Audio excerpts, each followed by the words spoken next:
and welcome to the Branching Out virtual SEND transition event. I'd like to introduce myself first. My name is Dean Hatfield. I'm the Service Manager for Prospect Services, and we deliver the Brent Connexions service for the London Borough of Brent. And let me introduce my colleague Jane. Jane, do you want to introduce yourself? Thank you. My name's Jane.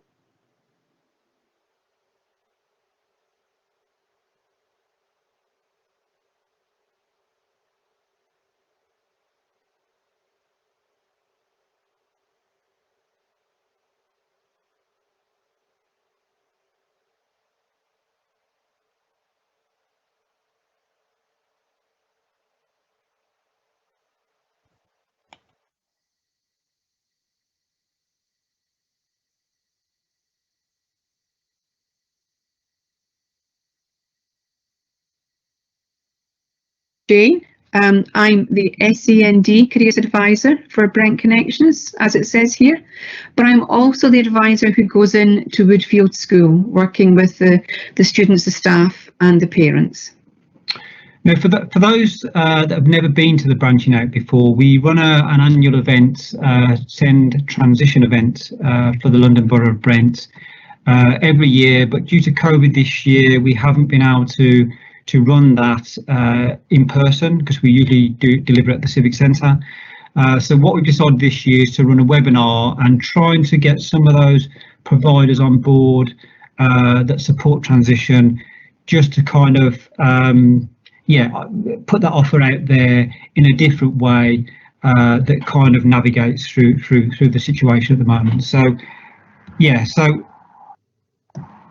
the purpose of today. Jane, did you just want to mention some of the things that what we feel we want to try and get out of today for people watching? Absolutely. Well, obviously the first thing is to provide you with information.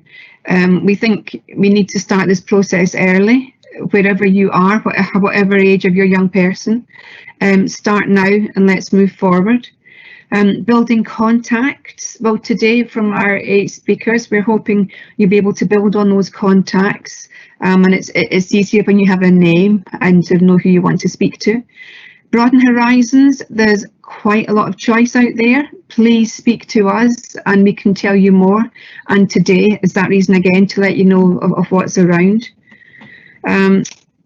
Today we've got the opportunity to answer and ask questions, and we'll speak a little bit more about that in a moment or two. We have resources that we can share with you. I think really keep in touch with us and we can be able to help and support with all this. Perhaps one of the main reasons is to provide you as the parent or carer with reassurance. By hearing questions, asking questions, putting perhaps a name to a face, and knowing that we're there to help and support you. I'd say that's why we're here today. Thank you, Jane. So, the programme. Like Jane said, we have 8 speakers today. Is it 8, Jane? Is that right, 8? We're counting them. 8 including us. Yeah, 8 including us. And I think one of the issues with this, we obviously wanted to get as broad a range of speakers as possible that dealt with sort of, actually had opportunities for young people, but also organisations that supported the transition process as well, provided support in some way. Now, we've asked all the providers to speak for 10 minutes. Now, that's been quite a challenge actually, because obviously, some of them, they could actually talk for longer than that about the support they provide, but we wanted to try and condense it so we were not running too much over time with it. So I'd just like to thank all the providers for coming today and actually offering their time and actually condensing whatever they need to tell people within 10 minutes, because it has been quite a challenging task, Jane, as we found Absolutely. out. Absolutely.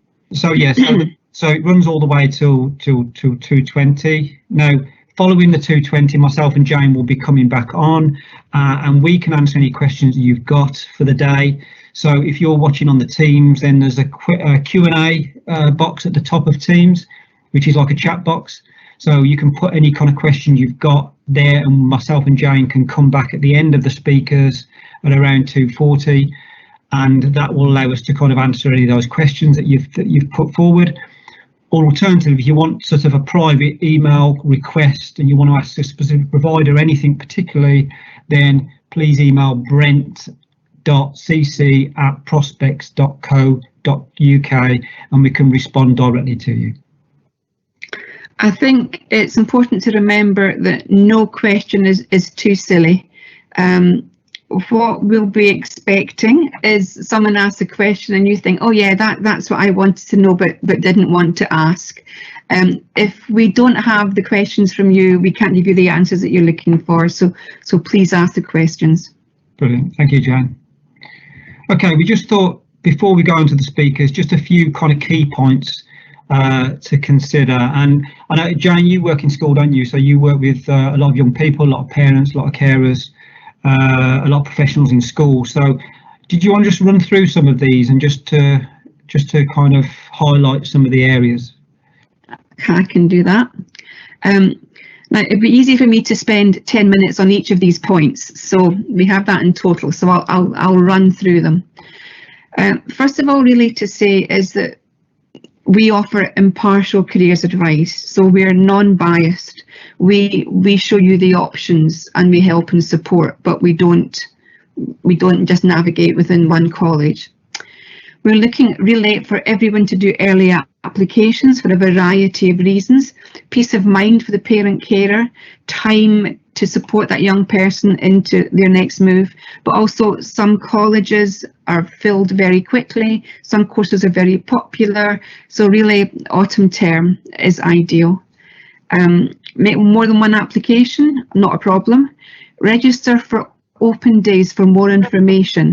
If you can do that, if you go back to that question and answer, we can give you the email, you can contact me and I can invite you to all of these. Please, for transport, that's always something that can be forgotten. And speak to other people that have been in the situation that you're in. They'll be very happy to help with their past experiences. And I think the big thing, which is the I suppose at the top there, one of the points to consider, Jane, is the earlier the better, isn't it? Thinking about transition, you know, because even if you're not at that point, you may have a young child in year 9, and you might think that transition might not happen until year 11 or year 13. Just the earlier you think and the more information that you take in and the more advice you get at this stage, then the smoother that any transition will be, the more prepared you will be as well, and the more prepared your child will be as well. Do you agree, Jane? Oh, absolutely, and that's the biggest reason I feel that we're running this event today. Okay. So Brent Connexions provides free careers information, advice and guidance and support services to young people who are NEET in the borough. And what NEET means is they're not in education, employment and training. We work with young people up to the age of 16 to 19 or up to 24 for those with SEN. Now what that is, that's those with an EHCP. So any young person with an EHCP, we will provide advice and guidance all the way up to the age of 25 if they've got that EHCP. So if they're looking for work, employment, we can do that. Our service is delivered on behalf of Brent Council. So I just wanted to run through the contact details first. You can contact Brent Connexions at brent.cc@prospects.co.uk. Phone number is 0208 438 1650, or we're on Twitter, we're on Facebook, or we're on Instagram. So lots of ways to kind of get a hold of us. We actually put vacancies on our Twitter page. We put vacancies on our Instagram page and our Facebook as well. So just so everybody's aware of that. So we are now about to go into the first speaker. So I'd just like to introduce Andrew Wilkinson, who will be speaking on behalf of Prospect Services under the Shaw Trust, and he's going to be talking about supported internships. Thank you. Thank you. Hi there, my name's Andrew Wilkinson, and I'm here today to tell you about supported internships. I work for the Shaw Trust, who delivers 3 supported internships in West London. The slides today, the presentation today, will show you what a supported internship is all about, what makes it effective, and why you should apply. At the end of the session, we're also going to show a short interview with Joshua, who was an intern on a supported internship last year. There is a startling statistic that shows only 5% of people with a learning disability are in full-time paid employment. Supported internships seek to address that.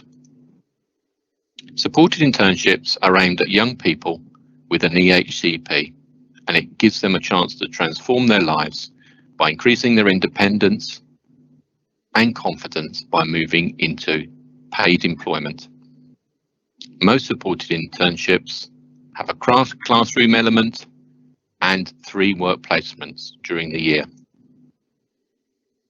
Typically, a supported internship will have 1 hour of classroom-based activity during the day.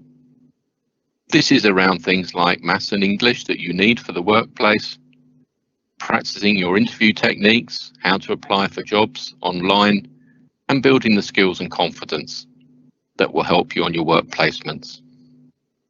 Often, supported internships will help you with your travel training before you start on your supported internship, and also will be there when you move into employment after the supported internship to ensure that you progress and settle in your new job.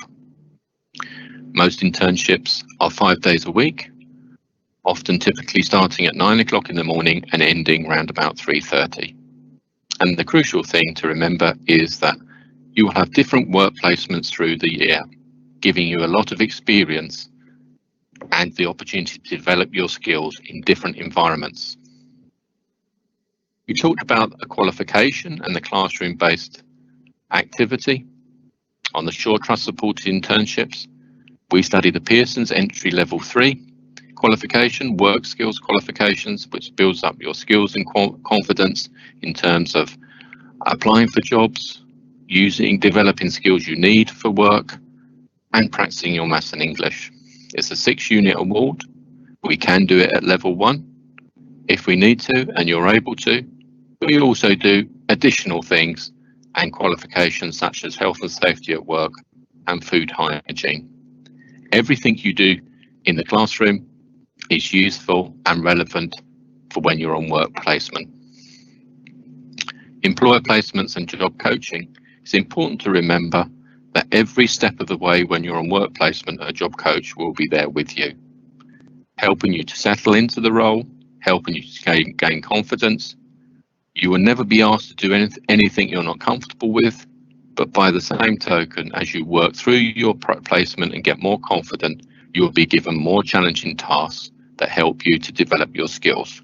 Like Gwennon there, who's using a really sharp knife to cut, I think, some bread there for some soup, and she's doing really well learning new skills, as you can see.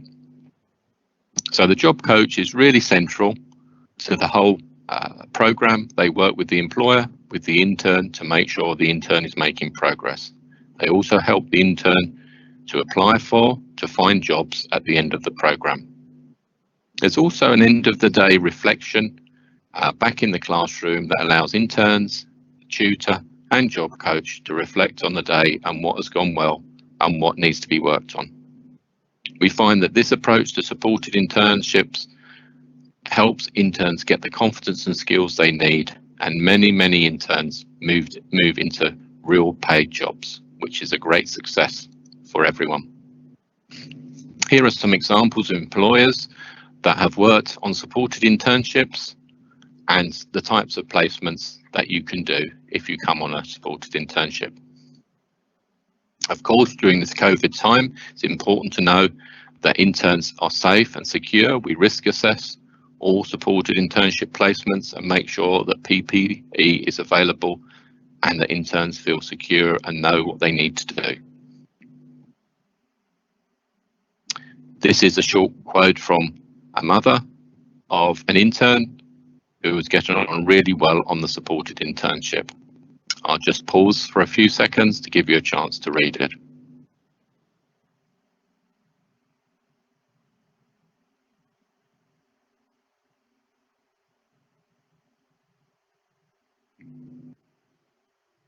As you can see, that's a very happy parent because of the way that Her son is stimulated and motivated by the supported internship experience.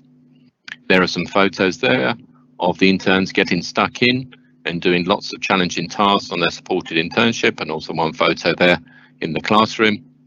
But as you can see, interns do a range of different things and are given tasks that will give them skills and qualities to enable them to get work. Finally, as I said at the beginning, there are many supported internships across West London. If you think this is the right programme for you, please get in touch with the West London Alliance, as you can see there, who can give you details about supported internships in every borough in West London.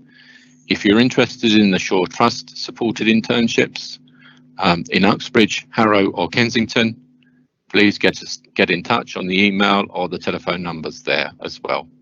This is a great programme for people who are looking to move into paid work, willing to work hard and learn new skills. As you can see, Colin's there doing a great job in the photo. I'll now move over to the interview with Joshua on his experiences as an intern and how he managed to find and move into paid employment. Thank you.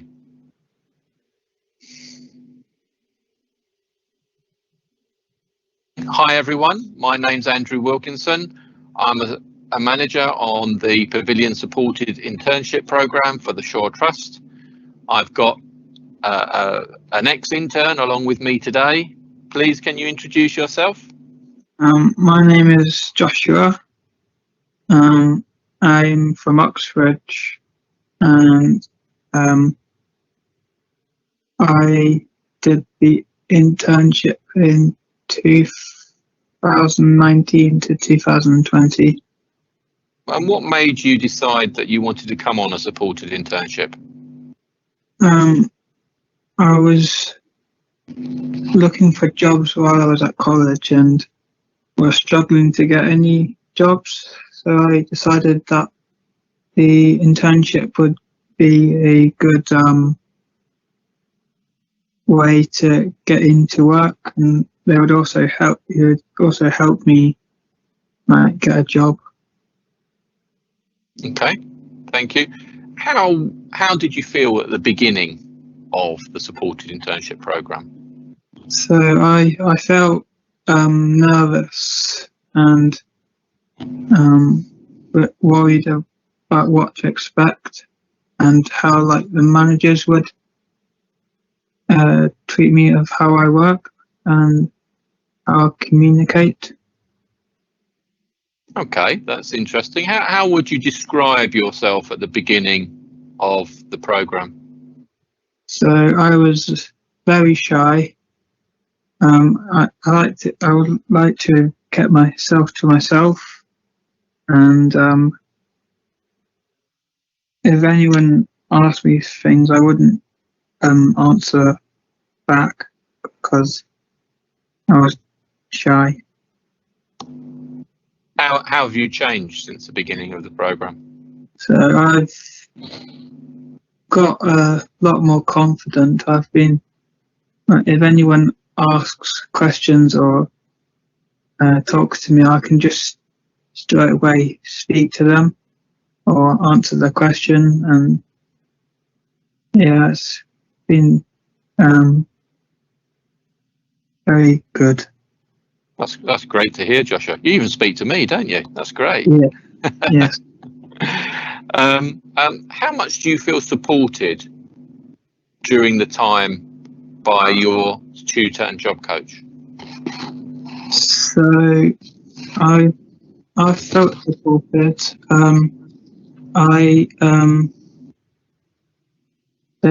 During the first lockdown, I was getting one-to-ones with the job coach, and having lessons of lessons when I could come in when I wasn't working. So I felt supported during lockdown. That's brilliant. What do you feel you've gained through your different work placements? So I've gained a job. Great. So I work at W.H. Smith in Uxbridge, and I normally do 3 to 4 days a week, 7 to 8 hours a day. What do you think you've achieved by being part of the supported internship? I've achieved a lot, like getting more confident, obviously getting a job, and just being able to do more things by being more confident, being able to communicate better. What would your advice be to other young people who might be considering joining the supported internship? So my advice would be just get stuck in, try your best, but get stuck in. Yeah, that would be my advice. That's great.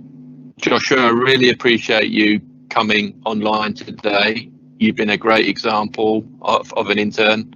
You really fully deserve getting the job at WH Smith, and we're so pleased for you. Thank you, and good luck, obviously, with all your plans for the future. And thank you for the session today. Yeah, it's all right. Okay. Welcome to our second guest speaker. Here we have Feroza, and she is going to be speaking about Harrow College Foundation Learning. Feroza, over to you. Thank you, Jane. So I'm talking on behalf of Harrow College, and in particular the Foundation Learning and the ALS team, and I'll talk to you through in terms of what we cover as an area. So we cover the Foundation Learning and the Learning Support area at Harrow College. I'd like to welcome myself, and this is just a slight image of myself, also just to give you a brief idea about the student cohort and some important information about our college. As you know, within Harrow College itself, what we try to do is personalize some of the courses. We work in close partnership with the local authorities and with families as well, and we try and cover a curriculum that develops the communication, independent skills, mental, physical, and emotional health of the learners in total. We also try to bring a sense of identity and belonging within the community that the students are living in as well. Just to give you a brief overview of our team as such, so within the school we've got our school administrator, we've myself, the head of school, I've got the Foundation Learning Manager, ALS and the CSU Manager. So those are three key posts within the area, but we've also got the wraparound and the wellbeing team, the learning and care support, and the behavior and travel trainer, and supported internship work coordinator that covers in terms of the wraparound for the area. In terms of the provision, we go all the way from pre-entry up to level 2. So we do a whole breadth of courses that we cover. Pre-entry, we've got complex learners that are in the PMLD area and that are within our Springhouse area. So we've got learners within that. We've got entry 1 and entry 2 learners right across, as I said, on to level 1 and 2 courses as well. We try and tailor our courses, and I'll show you in terms of the breadth our curriculum offer. We cover aspects of skills for life, PFA in terms of preparing for adulthood. We do the academic pathway. We've got supported internship with work and employability links as well within the whole breadth of our offer. In terms of the courses that we're currently looking at, we obviously look at programs of study and again linking to work, learning for living, skills for work as well. So these are just some examples of what you will have. Some of the lessons will obviously include and embed some of these aspects of English and maths, tutorials, job searches, employability, just depending on the pathway pathway that you have chosen as well. In terms of the routes, I've given you this progression chart, which you can at your leisure have a look at the PowerPoint. So there's an academic route, there's a work route with supported coaches and a supported internship, and then it's a life skills route that I've spoken about briefly as well. In terms of interventions and support and therapies as well, that comes in as part of the package for an EHCP student, and we've got leads, and we're working in conjunction with the local authority as per the need for the area. In terms of foundation learning, I think I've spoken a little about how much it encompasses in terms of a vocational aspect. We try and tailor it to your personal social development. Again, as I spoke about the embedded English and Maths and also bespoke English and Maths within the area, and also ranging in terms of the needs for the area, together with the wraparound for the area as well. Within the new discoveries, again, we've got young adults with more complex needs, and we try and personalize that timetable for them. Again, who are the students within the new discoveries program? Those are learners with with a range of needs, development needs, communications, social skills as well, and we cover all of that within the framework that I've spoken about. The new discoveries course, as I said, is structured around the auditory and the sensory experiences as well, and the wraparound in terms of other external activities that we try to bring about within the area. This progression, for example, some of our full-time learners then progress into the part-time arts and crafts or basic skills, cookery, and some of our other courses that we offer for part-time students, whether it's 1 day or 2 days a week that they can join. So that's a progression post EHCP as well.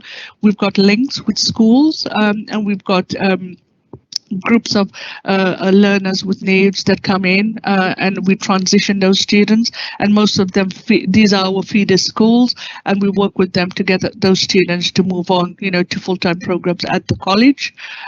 In terms of just the wraparound, again, I've spoken about the ALS and the student support services as well. Not only do we have the supporting team, we've got the safeguarding enrichment team, and there's careers services as well as a wraparound. Harrow College is very proud actually of our communication support. We have a huge cohort of deaf students that come to us, 35 deaf students, some of them on mainstream courses and some of them on our discrete foundation learning courses as well. Within that, they get one-to-one support, BSL, note-taking, lip speaking, as you can see as well. So there is great support through that, even through the application process, even at interviews as well. So once there's a declared need, we try and put things in place for those learners as well. In terms of obviously the process, we've just kind of given you an application process in terms of how the team work. It's a very bespoke and very supported area, and students are really high achieving within this area as well. That's the contact details of the CSU manager that I've put down there. I'm just going to share with you some of the images. So these are some students learning at entry level within the foundation and learning area. This image that you see here are students that are more E1, E2 and pre-entry within our more supported area. So the supported learning area, then that's called Spring House. I would welcome you, to have a visit, obviously COVID permitting, or, obviously once we can arrange this as well. But our classrooms and our kitchens are, quite spacious as well, as you can see, and we've got quite high-tech equipment within the area. And this is just an example of one of our deaf students that has really excelled, within the area itself. And I thank you for listening, and hopefully I'm ready to take any question and answers should you wish to as well. I've got my details on there. Should you wish to actually contact us, please feel free to. Thank you. Okay, thank you, Feroza. This is Dean from Connections. Just a quick question at the end of that. Was brilliant. Thank you. Thanks. Okay. Just a quick question. With COVID, the application process at the moment, is there any kind of different process people are going through at the moment for this year?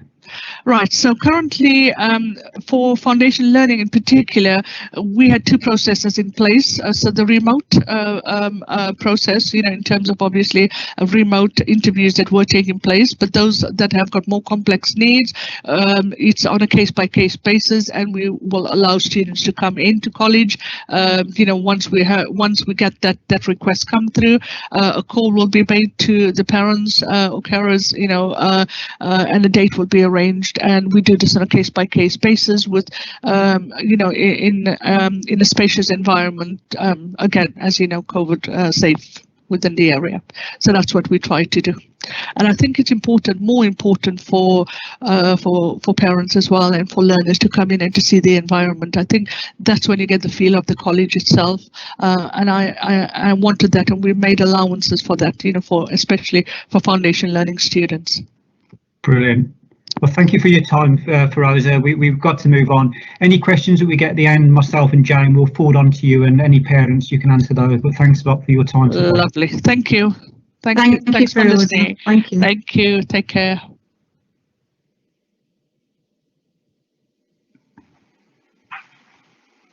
Hi everyone, my name is Tracy Matthews and I work for the Brent Special Educational Needs and Disabilities Information, Advice and Support Service.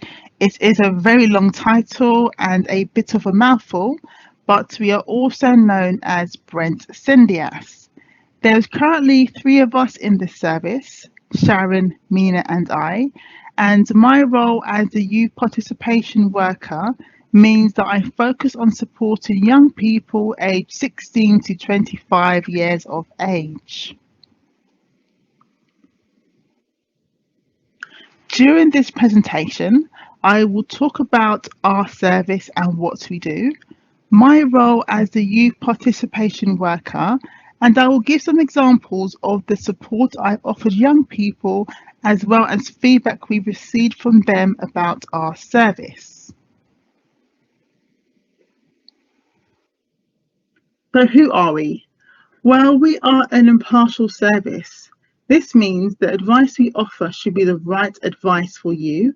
It should be fair and unbiased and not influenced by any particular party or point of view. We are a confidential service. We will only tell others if you say we can or if we need to keep you safe. One of the first things we do when you contact the service and need more longer term support is we get your permission to talk to others on your behalf and to view your personal documents. We are a statutory service. It is a legal requirement that every local authority in the country has one of us. Who do we support? Well, we support children and young people aged 0 to 25 years of age and their parents or carers. They have to live in Brent, and it does not matter if the school or college they attend is outside of the borough. The children and young people we support have special educational needs and or a disability. This includes those with an undiagnosed disability and those waiting to receive additional support in education. I thought I'll briefly explain what a special educational need is. It's when children and young people need extra help, for example, special health or education support with their communication, their learning. They might have a social or emotional need, they need support with mental health, or they have a sensory and or physical needs. More information is found in Chapter 6 of the SEND and Disability Code of Practice 2015. The legal definition of a disability, as noted in the Equality Act 2010, is when a child or young person has a physical or mental impairment that has a substantial and long-term negative effect on their ability to do normal daily tasks or activities. An example of a substantial negative effect is it might take much longer than usual to complete a daily task like getting dressed, and long-term means anything from 12 months or more.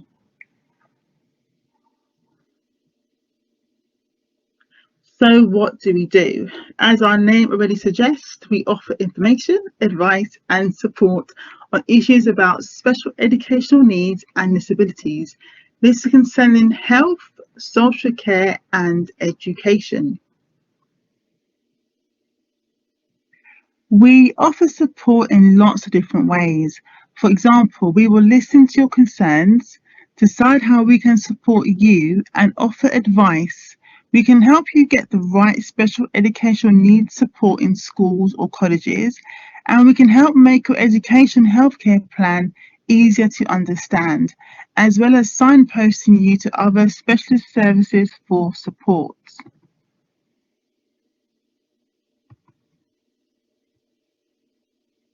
We can also talk to other professionals on your behalf. We can offer support with challenging health, education and social care decisions. And if you still feel unhappy with certain decisions, we can discuss your options and help you understand the appeals process. We can also provide support at meetings, either by attending them with you or helping you to prepare. And there's so much more we can do. So what do? As I mentioned before, I am the youth participation worker and I support young people aged 16 to 25, or their parents and carers who will speak on the young person's behalf. Before COVID, I used to offer face-to-face meetings. Now I use Zoom, as well as offering support via phone calls, email, text and WhatsApp. On this slide, I've included the leaflet for the 16-25-year-old support at Brent SENDIAS, and on the flyer it says we can help by getting your views heard about the support you need. We can find out what other services and help is there for you. It says let's explore the things you love and improve your skills. We can support you at meetings about education and health, and provide advice information for you to make your own decisions. And I think that's really, really important, that you are able to make your own decisions and decide what you want to do.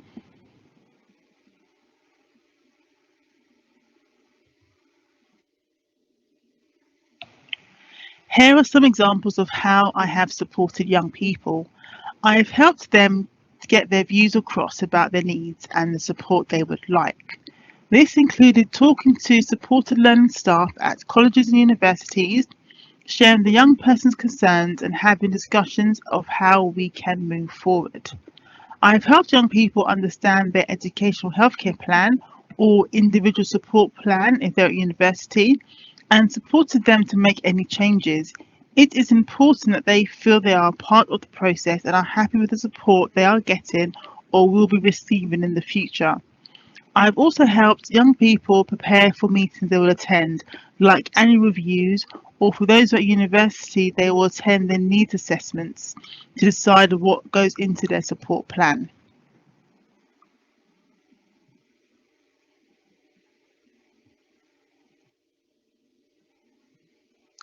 Another example of how I supported young people was when they were leaving college.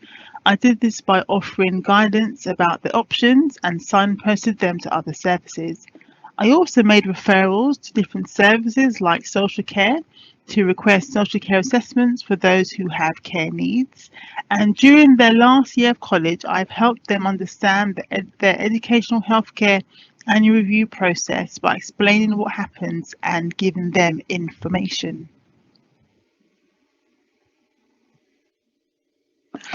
What have young people said about Brent SENDIAS?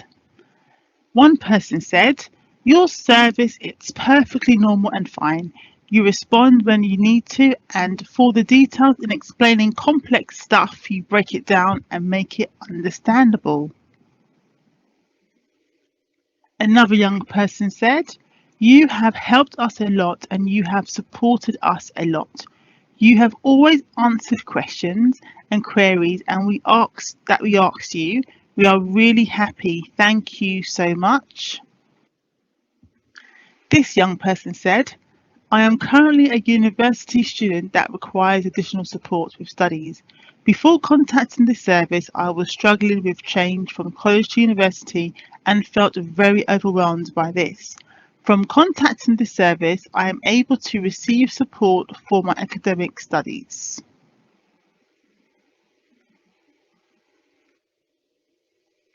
Thank you so much for listening to my brief presentation about Brent SENDIAS. I hope you found it useful. If you have any questions or you would like more information, advice and support around or about special educational needs and disabilities, then please contact us. You can email us at sendias@brent.gov.uk, or you can call us on 0208 937 3434. We would love to hear from you. Thank you and have a good day.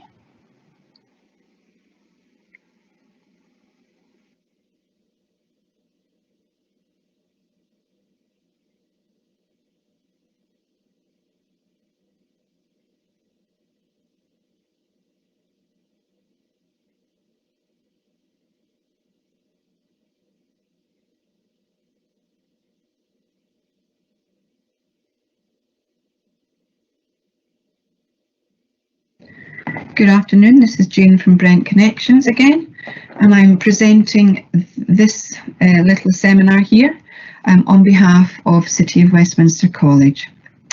City of Westminster College is part of United Colleges, and that includes College of North West London, and the supported learning provision is part of the mainstream college, but with discrete courses for those with learning disabilities. It's a specialist provision within the mainstream building, and of course now with COVID adjustments. The number of departments within this part of the college has been reduced due to COVID, and there are now only 2 departments there, and that's the English speaking as a second language and the supported learning department. It's supported learning we're looking at more in depth today. Here we have some of the college's purpose-built facilities. Top left, you can see the domestic kitchen. So this comprises of a number of domestic units around the room, space for sort of 8 to 10, and it's to replicate the kitchen at home. The student can prepare meals, they've got cookers, fridges, they've got workspaces, but also in order to help them complete tasks as independently as they can, there are symbols on all of the cupboards to support with this. Top right, we have the IT room. That's a dedicated IT room for the supported learning department. Bottom left, there's the sensory room. Now this room has 2 uses. So students can use this room in their free time and perhaps during breaks, but it is also a learning resource and a classroom. And then finally, there's the not domestic kitchen this time, but catering kitchen. So perhaps for those students who are on the employment strand, I'll explain that in a moment or two, this is giving them the chance, the experience of working in a large catering kitchen, and that would help and support them if they're moving on to, say, working in restaurants and cafes. As you can see, very different from the domestic kitchen setup. And then there's different teaching spaces. You can see here that the class sizes are quite large. There'll be between 4 and 10 students within these spaces, and the learning assistants are there. They can support small groups and where the student will approach the learning assistant if they wish assistance, but the staff are there to help and support and keep an eye on everything. But they'll also be working with students in a 2-to-1 or 1-to-1 situation. Again, in regards to COVID, the college have changed the curriculum, and they've also made an in-house space for their PE lessons, as obviously they can't get out to the gyms at the moment. The college offers a large number of courses. the courses are split into strands, and there may be different groups within those strands as well. So we have courses for the students with the profound and complex needs with the sensory curriculum, students with severe to moderate learning disabilities, and they will have the independent living skills strand or curriculum, and then those with moderate learning disabilities or difficulties, they would be in the employability strand. Within that, at the moment, there have been 3 groups on the Living for Learning. There have been 2 groups in the preparation for adulthood, 1 group in the Learning for Work, 2 groups in the Skills for Work, 1 for preparation for work, and 1 within the supported, 2 within supported internships. With the sensory skills, and you can read the slide, I will not read it out for you, that this can include intensive therapy, which could be daily physiotherapy. And the group size is a maximum of 5. And again, they have the purpose-built rooms, they have separate purpose-built shower facilities, the equipment in the changing room, including hoists, everything like this. The independent living, we said was split into 2 strands. There's the learning for living and the preparation for adulthood. Let's look at learning for living first. In the past, a lot of this has been done within the community, and while they're trying to replicate that with COVID, it has been a little bit harder. But they are supporting these students to make independent choices and just help them to become as independent as they can. The second course within this independent living strand is known as Preparation for Adulthood. And here they are again learning, moving on, building their confidence. But within this strand, there is an enterprise project. And what they have been doing in the past is running a tuck shop. Also, what we've been added to the curriculum, again, adaptation due to COVID, has been Duke of Edinburgh. So last year, the college were delighted that 8 students went on and passed their bronze Duke of Edinburgh. This year, they have 15 sitting for bronze and 8 for silver. And the college is working very closely with Duke of Edinburgh to keep this going, even in times of COVID. The employability skills, here there are 3 if not 4 strands. So we have learning for work, skills to work, preparing for work, and supported internships.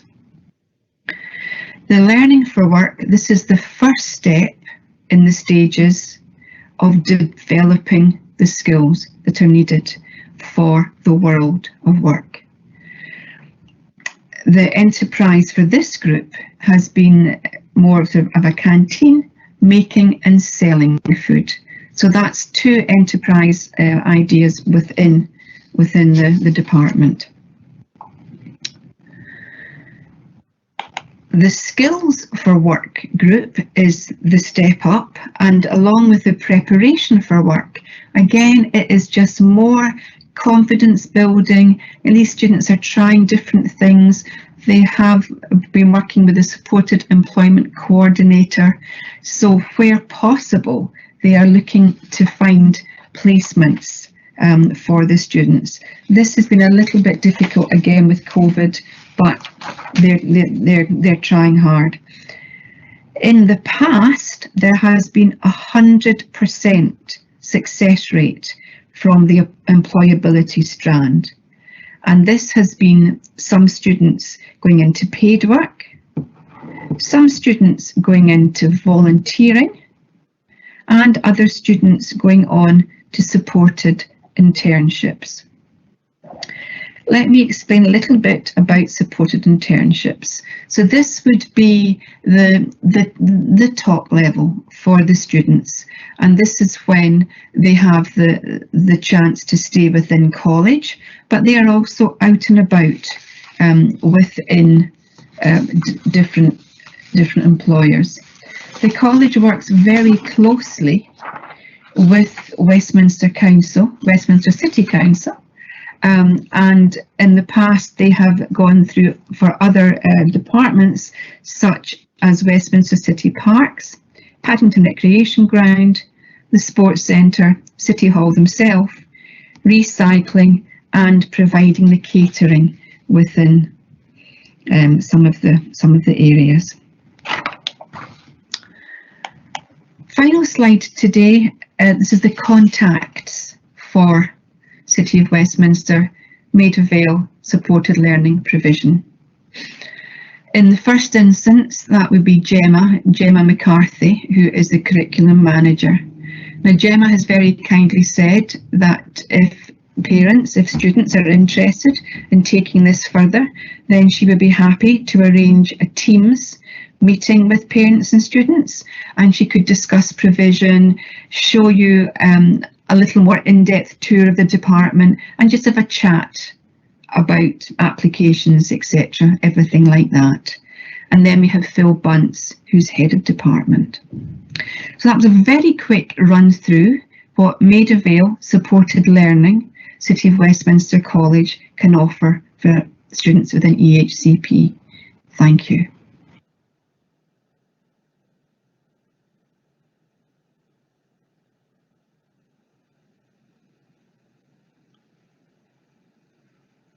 Hello, my name is Stuart Wilson. I'm a Disability Employment Advisor based at Harrow and Job Centre.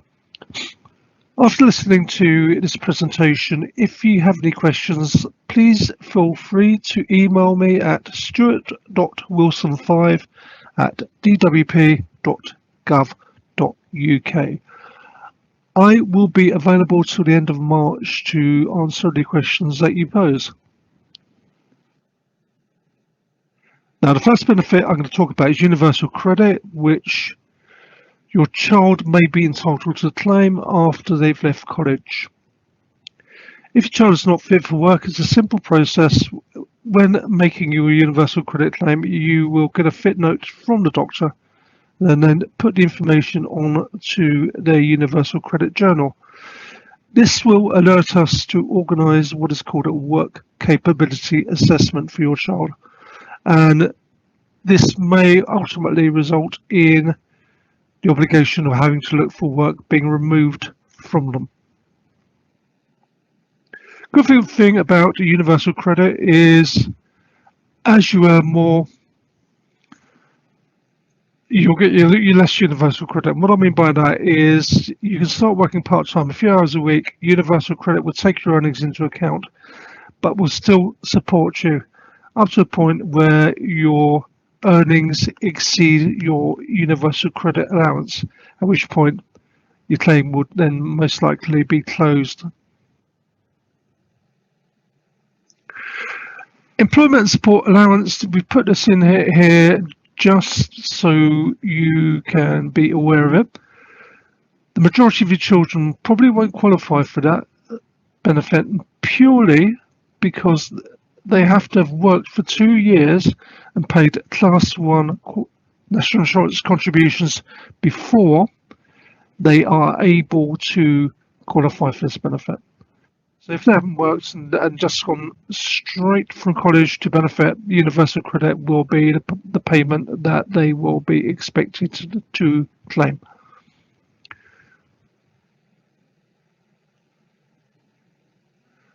Personal independence payment is a benefit which is paid from the age of 16 onwards up to 64. You're probably very familiar with your child claiming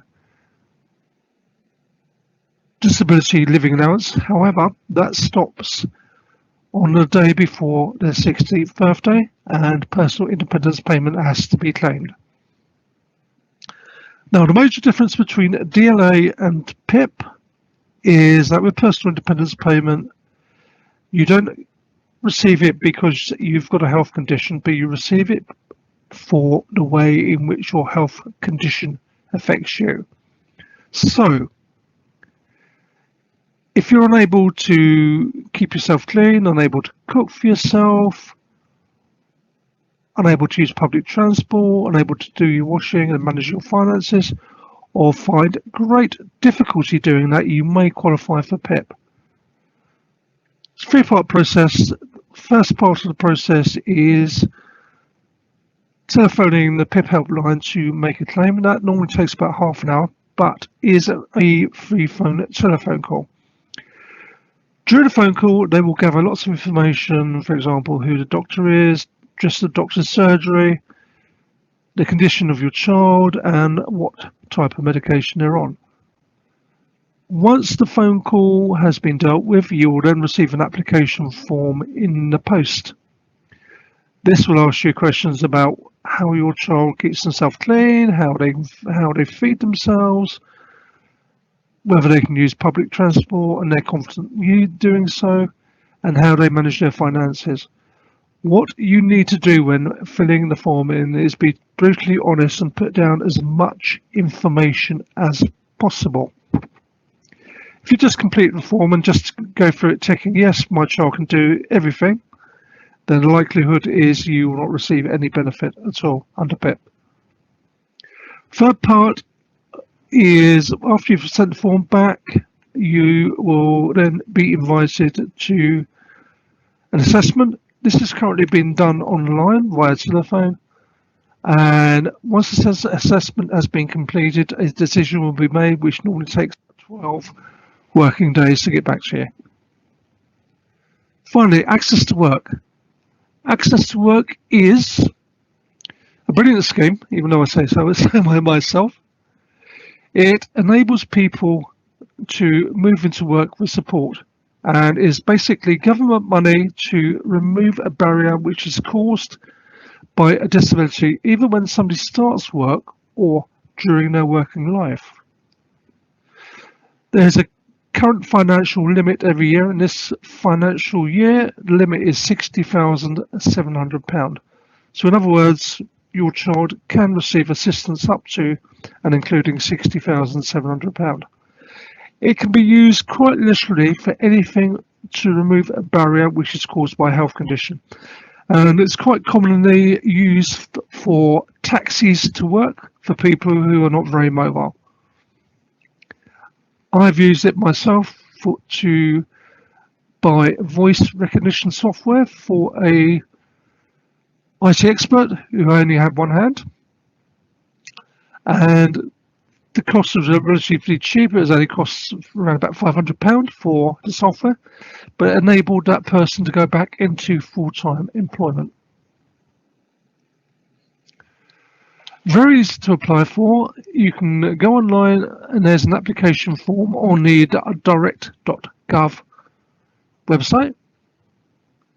Then go in there and complete it, and that would be sent off to a agent working for Access to Work, who will then assign you to a caseworker with a view to turning around your case and application within 20 working days. All depending on how difficult it is, of course, it may take slightly longer. This could be used for self-employment as well as employment, and it's very good for people with LD, learning difficulties, as it can finance a work buddy or work coach when somebody goes into work, or can even finance a work coach if somebody does a period of work experience.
Hello, my name is Stuart Wilson. I'm a Disability Employment Advisor based at Harrow and Jobs Centre.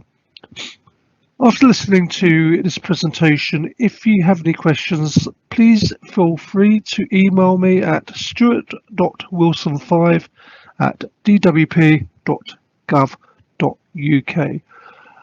I will be available till the end of March to answer any questions that you pose.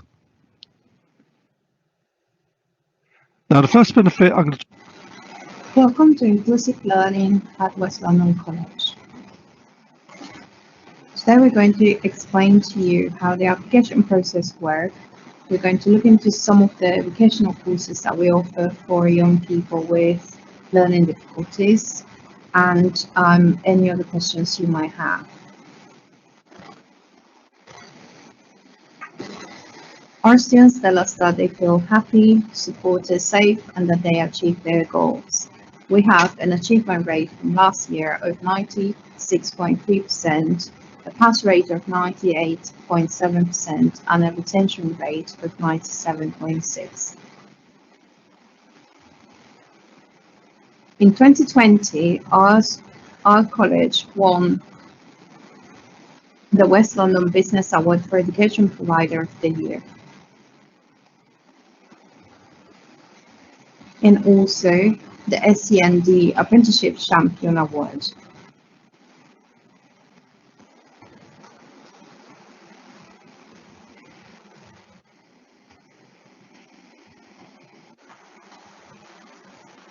Most of our courses are 4 days per week. Hours are usually between 10 a.m. and 3 p.m. Lunch is usually 12 to 1. You will study a main qualification, and also you will achieve qualifications in English and math.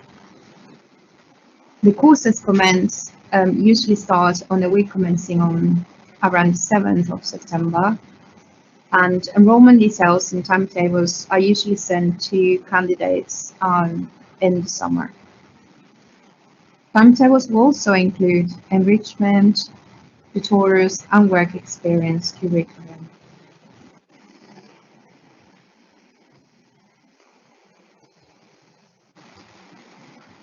All of the courses have embedded work experience. We have linked with many local employers, for example, Superdrug, Savers, Nando's, several local schools, Boots, Cancer Research, etc. 65% of our interns progress into paid employment. Here are some of the supported internships that we offer as part of our provision. We have internship at London Borough of Hammersmith and Fulham and L'Oreal, Royal Borough of Kensington and Chelsea, the Hilton Hotel, and Ealing Council.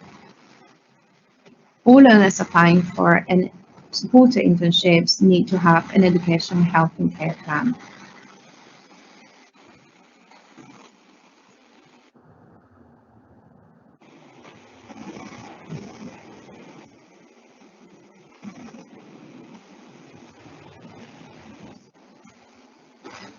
We also offer several inclusive apprenticeships. Students have access to specialist teachers with experience in working with a range of SEND needs. All the classrooms have a general learning support assistant, and one-to-one support is offered where needed. We also have a speech and language therapist, occupational therapists available on campus. Students also have support on mental health, first aid, and well-being.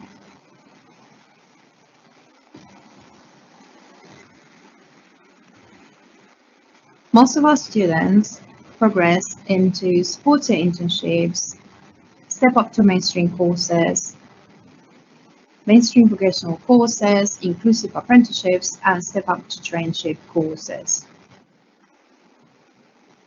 External progression includes paid employment, and here are some examples of employers that we work with: further higher education, volunteering, apprenticeships, traineeships, and social care providers. Student services are available, support is available to all of our learners. They offer support regarding bursary applications, enrichment opportunities, careers advice, pastoral support, and safeguarding support.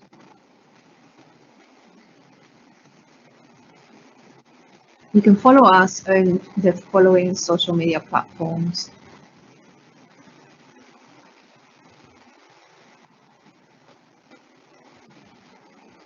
If you want more information about courses, and I'm going to just show you our website.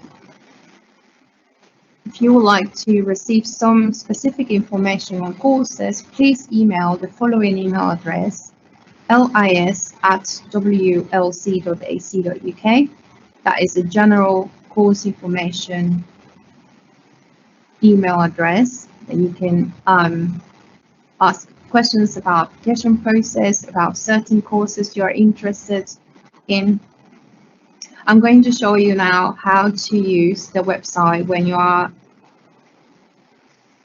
looking for courses or wanting to apply for a particular course. So when you visit our website, I'm going to return, and our main website, which is wlc.ac.uk, you will be clicking on courses. Once you do that, you can find us, Inclusive Learning Department, by clicking on courses again. And this page will open with all the courses that are available at any of our campuses. Please pay attention to the location of the course. So for example, the supported internships will appear as off-site, while the courses at Hammersmith will be labelled Hammersmith, and also our Southall and Ealing provision will be labelled accordingly. So it's important that you do check where the course that you're interested in is located in order to arrange transport. Once you locate a course that you're interested in, for example, Gatehouse Level 1, which is a course for learners with a diagnosis of autism and also for learners that have interest in progressing into mainstream vocational courses. You can click on the tab that says More Information to read about details about a specific course, including starting dates and application. So this is the description of the course, including entry requirements, assessment methods, study methods, etc. If you're interested in applying for this course, you will press the Apply Now tab, and an application form will open up on another page. Once you complete the application form, we will receive it and process it. We will get in contact with you and arrange an interview, which at the moment is all happening virtually. So that's how it will look like when you press Apply Now.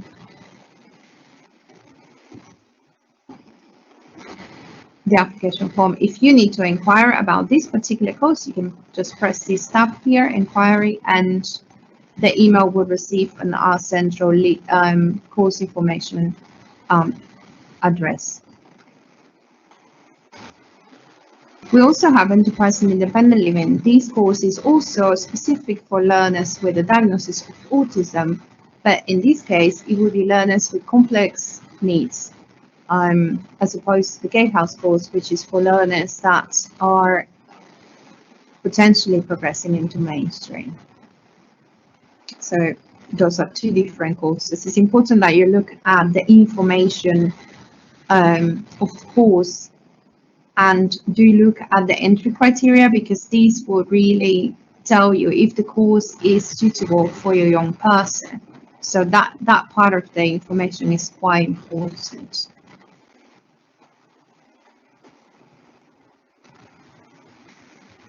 If you have any specific questions about any of the things that I have mentioned during this presentation, please do contact us on this email address on the screen. And you can also contact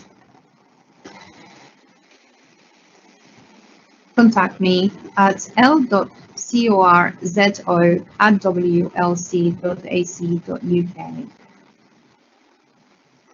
Thank you very much.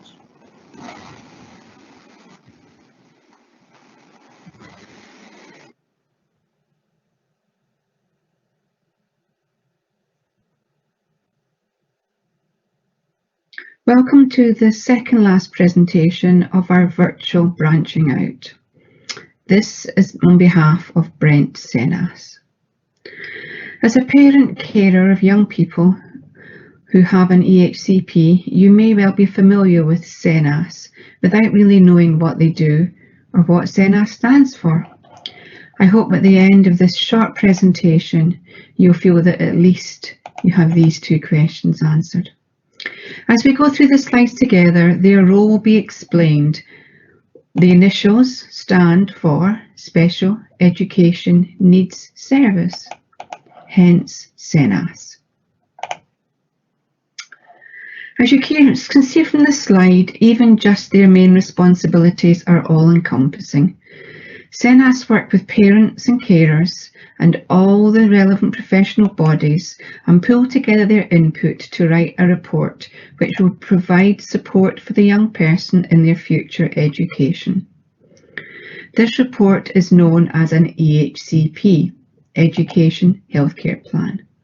So whether it's carrying out the EHCP assessment or sourcing the most appropriate provision annually, checking this education plan, giving advice in regards to legal requirements, administering funding, or representing the council in appeals, tribunals or mediation, SENDIAS, the Brent Special Education Needs Service, does it all. What do they do? Brent SENDIAS have a passion to see their young people living with SEND reach their goals and achieve their outcomes in education. They want to support the journey into adulthood and improve their independent skills in line with their abilities, creating meaningful relationships with those around them, and becoming valuable members of the community. I myself, as an advisor in an SEN school, know that this mirrors the hopes and aspirations of the staff, parents and carers.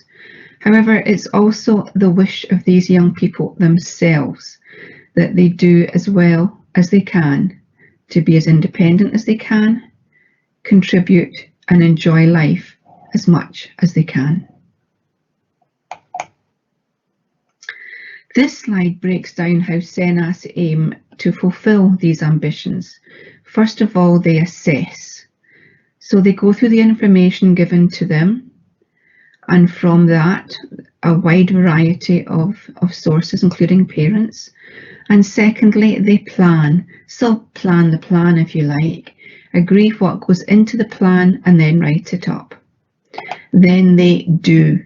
They consult with the settings that best meet the plan. If they're looking at a college, for example, then they'll ensure the college and the course is the right mix to support, but also challenge the individual.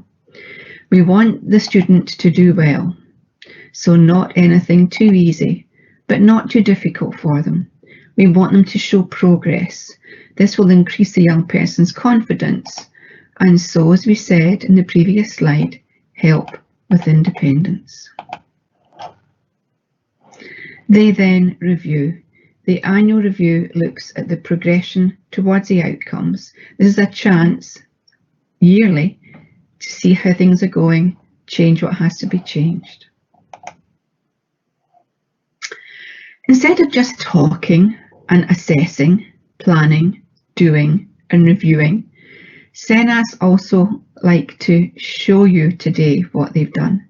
Here we have a case study of a young person who has a number of issues. She needs support with these as she moves on through her education.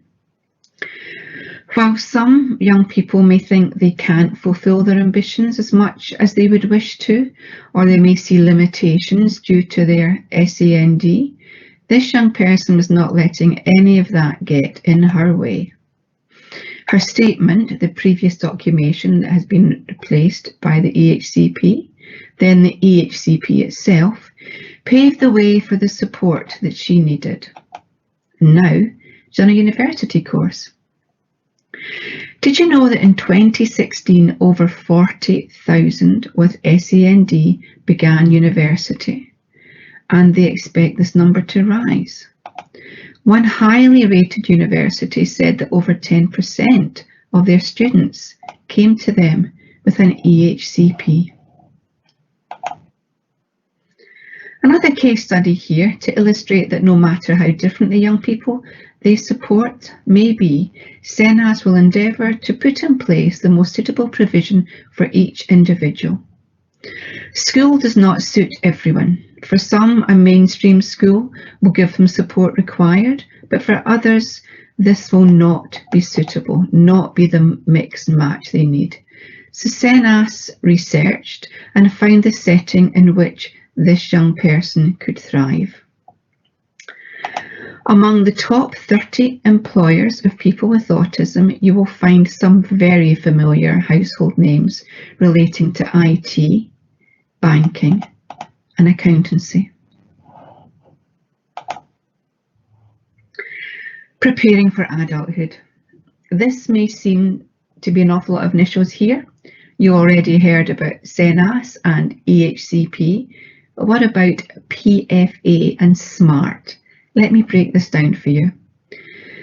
The EHCP has a section relating to PFA. So the Education Healthcare Plan has a section relating to preparing for adulthood. Now, some may say this is the most important section. The plan itself is looking at a number of issues. We're looking specifically here at the preparing for adulthood topics. So, independent living, employment, community inclusion, and health. This section is not brand new. It will be bringing positive outcomes from previous EHCPs or statements. The outcomes need to be SMART. Now, what does that really mean? Well, S, specific. So be clear about the goal that is being aimed for. Measurable. Be able to see how well you're doing. Agree. Get everyone involved on board with the idea. Realistic. So be sensible. Nothing too hard, nothing too easy. Teenagers are often thought to have a low boredom threshold. SEND teenagers are no different. If they're engaged, they will do better. Time limited. What does this mean? Well, it means set dates. So not, yes, we hope that in the near future this will happen. Instead, time bound. So perhaps within 3 months, we expect this to happen. Our first speaker of the day, Andrew, spoke in depth about supported internships. The colleges have mentioned their supported internships. Brent SENDIAS works closely with the West London Alliance to offer supported internships. You can see on the left the different career areas they offer, and on the right the employment taken up by these young people. These figures are from 2019 and we cannot predict how they will change due to COVID. However, from my personal experience, all those involved in supported internships, including the employers, really are trying hard to make this work for the young people as much as possible. The supported internships here are offered by College of North West London. And this is our local college, and you will be hearing from them next. and they're having a virtual open day on the 17th of March. They're asking here that applications to their supported internships are received by the 19th of April. And as I'm sure you remember, the supported internships are only for those that have an EHCP. All the employers know that the supported internships and EHCPs go together, and therefore they have the support in place for these students. You may be thinking they've talked about education, but we've almost finished with that now, or perhaps education is not a route that you're thinking of at all. There is no right and no wrong. It is what you, perhaps a school, other professionals involved with your young person, agree is the best option for them. There will be circumstances when education is not the step, and Brent SENDIAS will be there to support you with that too. So whether you're looking at a referral to social care, thinking about employment, or considering the idea of your young person starting some voluntary work perhaps, then SENDIAS can support with that too. And finally, even COVID cannot stop the work of SENDIAS. They, like us at Connexions, have been working right through from the first lockdown in March 2020 and still carrying on today. If you have a named contact at Brent SENDIAS, then you can reach them via their number or their email address. If not, you can use the contact details below. So call on 020 8937 3299 or email sen.assessments@brent.gov.uk. Thank you.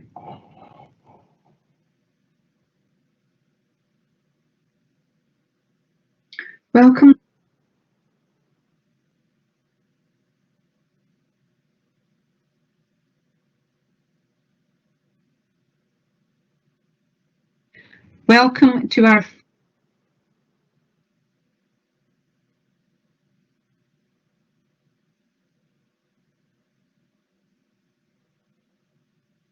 Welcome to our final speaker of the day. I am pleased to be able to introduce you to Gladys Walker. Today she's going to explain about the process of young people who have an EHCP and are making applications to a mainstream course at the College of North West London. Over to you. Hello, my name is Gladys Walker and I am the Curriculum Manager with responsibility for the additional learning support provision at the College of North West London across our 3 campuses, Willesden, Wembley and King's Cross. It also includes managing the implementation of EHCP and ensure support provided meets local authorities' requirements. Could you tell us a little bit about the courses on offer at College of North West London? We offer a range of vocational courses, which is listed on the college website, www.cnwl.ac.uk. And some of these courses leading from accountancy, apprenticeship, bricklaying, carpentry, construction and building services, childcare, engineering, ESOL, gas, hair and beauty, health and social care, media, painting and decorating, refrigeration, welding, teacher training, and science. And that's just a few of the listed ones there. Thank you.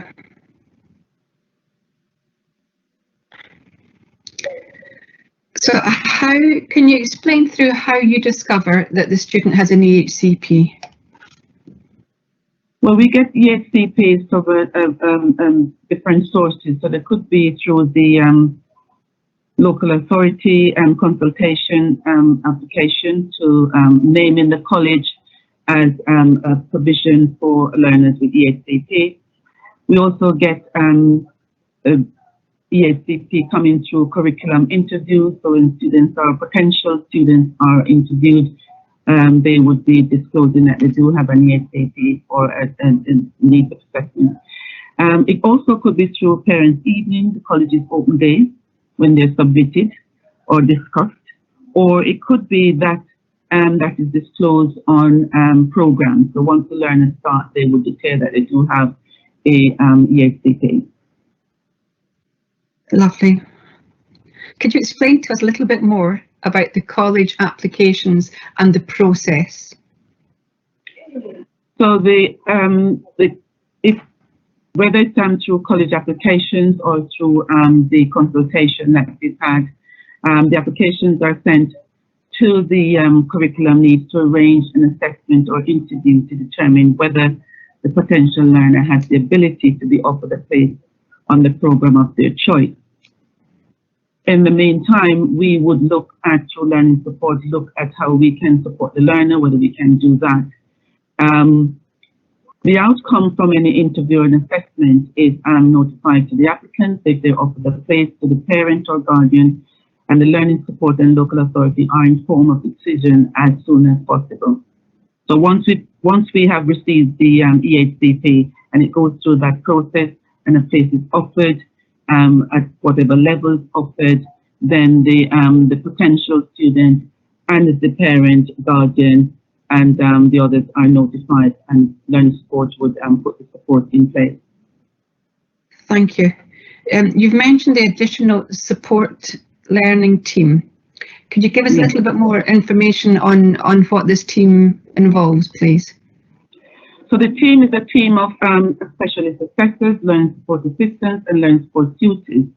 So the tutors, the learner, in terms of support, depends on the needs of the learners. They would be getting support either in class, out of class, or both. In class would be with the learning support assistant, and it could be one-to-one or small group support within the class. The out of class support with specialist tutors are one-to-one weekly support sessions that they would have with those tutors. And we do have specialist assessors. For example, those without an EHCP would have declared a need to be supported would be assessed by the specialist assessors, and then the support needs and recommendations are set up for the learner, as well as recommendations and support strategies are notified to the curriculum team, so that could be implemented in their planning. Thank you. The four tutors are updated with that. Lovely. Can I just ask what EAA stands for? For the E is the exam access arrangement. So in terms of assessing the learner and determine in terms of the recommendations. The recommendations for exam access arrangements would be in the EHCP that we would be looking at in order to make sure that is implemented in planning and normal way of working for the individual students. There's exam access arrangements. Thank you. So our slide here is about the course adjustments, and that we're talking about everything that is in place for these students to help them to succeed in the mainstream. Yes, so once they've been offered a place and they enroll on the course, then our team will be ensuring that the support is in place to arrange to meet the learner, to liaise with their course tutors, and also the specialist one-to-one out of class support. So all the related support that they're meant to be having would be meeting with the learner. And any additional information that we receive, that will be updated with the course team. Lovely, thank you. We're only talking for about 10 minutes, and I know an EHCP and annual review could last a lot longer than this. Could you give us a very quick rundown on the difference between an EHCP and an annual review?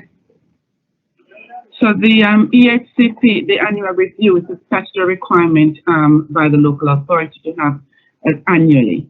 So prior to the end of the academic year, we'd arrange to meet with the learners to review the EHCP that was set by the local authority. And this is in agreement with the availability of the course team leaders and the local authority representative, the parent, or guardian, the student, any learning support that they're getting in class or out of class. So you would be, for example, the learning support assistant, the learning support tutor. Again, if they have any occupational therapists and psychologists, they are the members of that panel to review the report. Lovely, thank you. That's chaired by a member of the LS team. Yeah. Right. Okay, so here we've gone through the purpose of the annual review, and you've chatted about some of that already. So thank you for that. I just like we can read through all. So I'd just like to check. Would you be okay for if the parent's not too confident? Could they bring a translator or family support with them? Yes, definitely, of course. Yes, sometimes, I mean, that is expected if we have for members of the panel. So it could be the parent or guardian that would need an interpreter, so they would come along to the meeting as well. But at least everyone would be involved and have clear understanding of what is it that we are trying to achieve from the EHCP review meeting. Thank you. The importance of Section E. Now, as a careers advisor, I understand the importance of Section E. Again, could you give us a brief few lines on why Section E is so important?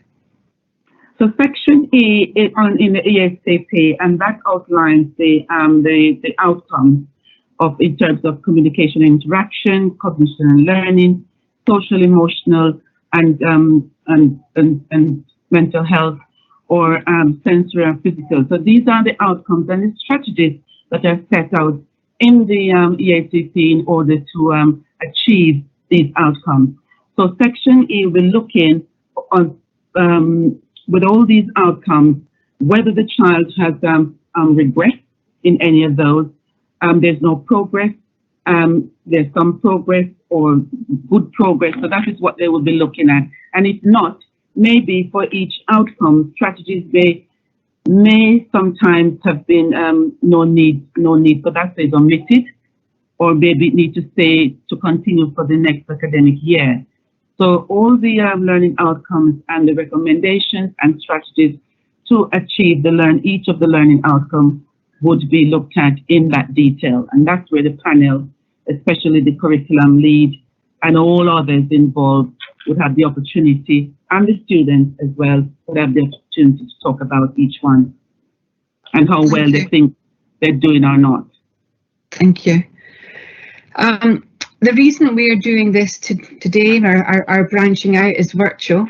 Could you tell us, and it's going to be brief again, I'm afraid, what the changes are within the college as a result of COVID and the application process?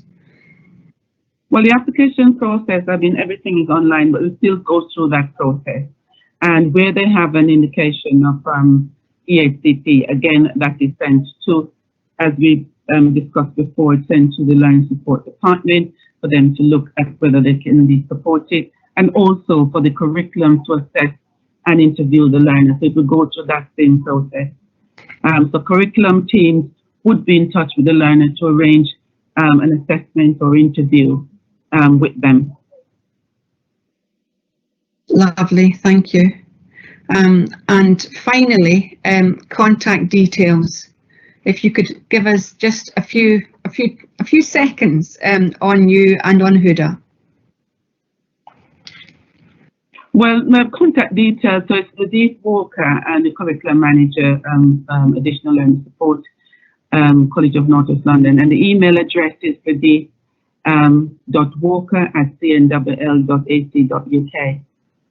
Now, Huda, she is the curriculum lead for supported learning provision at the College of North West London, specific to Wilson.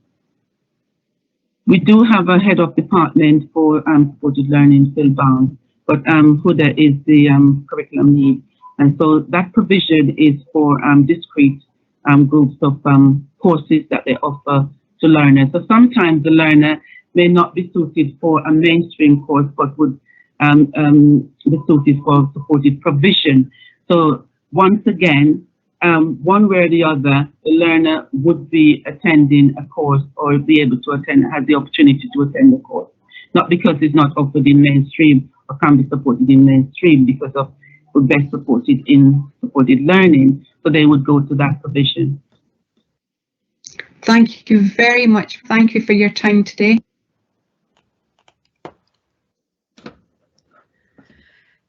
Good afternoon. Well, I can't believe the time's gone in so quickly. I hope you found it useful. Thank you. Well, huge thanks to everybody. Feels like the Oscars here. Huge thanks to parents who have joined in, to those who have asked questions. Thanks to, who have we got to say thanks to? To Andrew and Joshua, Feroza, Tracy, Gemma, Stuart, Leslie, Gladys, and although Huda didn't join us, Huda as well, who was mentioned quite often. Perhaps the question I've been asked most is for more details. So if anyone could let us have, oh, start again, Jane, sorry. If you want to email brent.cc@prospects.co.uk, then we can answer questions a little bit easier. It's also a case of the information that we have here. Yes, we'll be able to send links to you. For those of you that know me from school, please just email me in school. I'm sure you're fed up hearing my email address. Also to say that we tried to look at different areas from college today. So we didn't have every college talking about their supported or their foundation courses. And North West London, we heard from, as the slides saying there, that was the EHCP for mainstream. They of course do supported courses. That would be Huda, but please email again brent.cc@prospects.co.uk for more information, and we can send everything on to the relevant colleges. Hi, Thank Dean. you, Jane. Yeah, I mean, I just agree there. I mean, I think they spent a lot of time kind of putting that in those presentations together, so really, really useful. So yeah, I'd really like to thank everybody for their contribution today. I do think we've had some questions through while we've been on today, haven't we, Jane? Yeah, we've had quite a few asking about supported internships and what the different areas are that are on offer. I'm hoping that question came quite early on. I'm hoping now that we got more of an idea. The North West London works with Charing Cross Hospital and Wembley Park, so that's with the employers around the Wembley Park area. The Shaw Trust, the one at the very beginning, Andrew, they work with bigger and smaller employers. And I'm thinking who else we had. So City of Westminster, they talked about their supported internships, and that was quite closely with Westminster Borough. And Leslie at West London College was speaking about what she has on offer as well. But if everyone can really just email us at brent.cc@prospects.co.uk, you'll be fed up hearing that. We can answer these questions a little bit better. I think what we did say today as well, I think we've had a question through, Jane, about whether we could send on the slides for today. Oh, yes. So I think we're going to look into that, and we're going to look at maybe sending the link that people can watch that back. And obviously watching it back, you would be able to, you know, pick up some of the information or the main contacts really. A lot of the support internships across West London, you'd probably go through the West London Alliance. I think the contacts were on the first presentation, the West London Alliance. But again, if you email us back, we can send you those, and you can find out about all the support internships across the whole of West London, really. Yeah, because I think it's worth looking. You know, we're looking at all options really. So we're getting so many questions, I can't keep up with them. I feel under pressure here now. That's fine, Jane. Carry on. Thank you. You're doing a great job. So, for those of you that are wondering if someone that you know has needs but may not have an EHCP, absolutely, please again email us at brent.cc I've forgotten, what is it? Brent.cc at prospects.co.uk, and we can chat to you. at prospects.co.uk. And let me scroll down here. Oh, thank you for the thank you. That was lovely. Yes, please, to the slides. Are all the supported courses and internships on our website?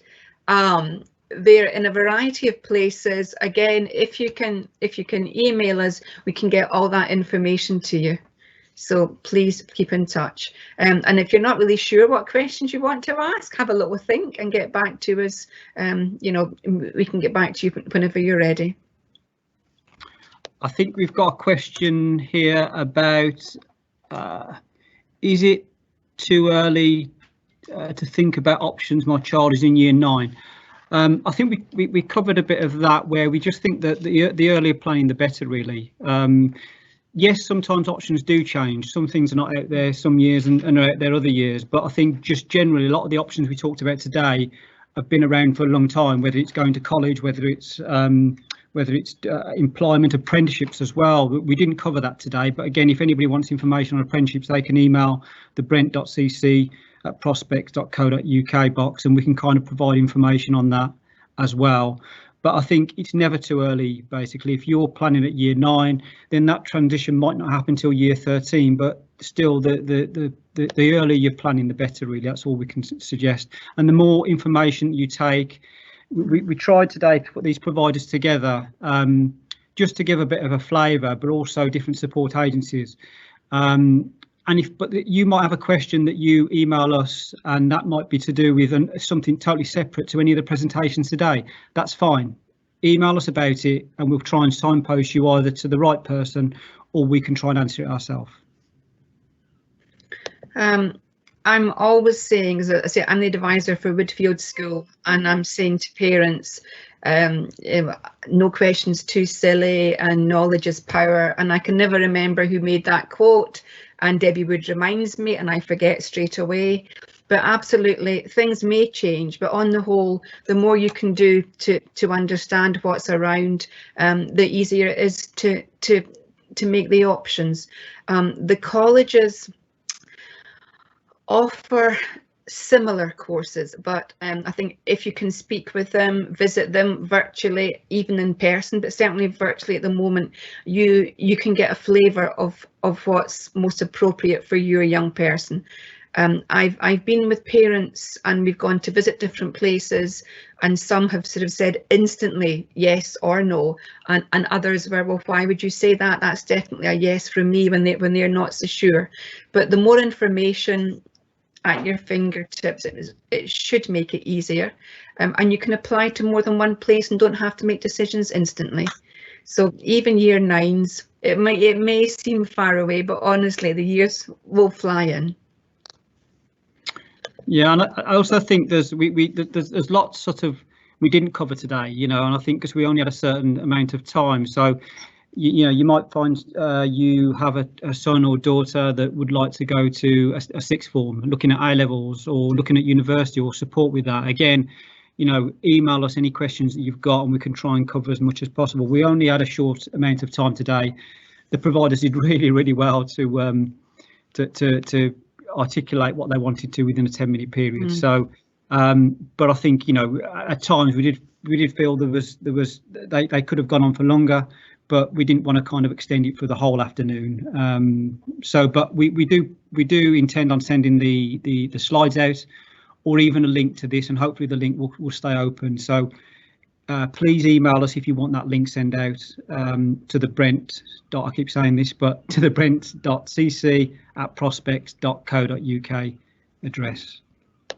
Jane, was there any more questions you've got? You can see from your end. I've got one, and I just sort of repeat. So College of North West London definitely do have a supported discrete courses for their students. You might be wondering why we didn't just have colleges and just look at these courses all the time. The reason for that is that we didn't have long. But also, I've been at other sort of things, and the colleges gave very good presentations, but quite often, if you weren't first or second, the speaker was saying, well, as that other college said, and they were sort of repeating, and the feedback we got was, well, we heard that before, really. So we've tried to give you a little mix and match. So all the courses will, sorry, all the colleges will have mainstream courses if your young person within EHCP has those exams, to be honest, that they would need to get onto there. But also they all have their foundation courses or their supported learnings.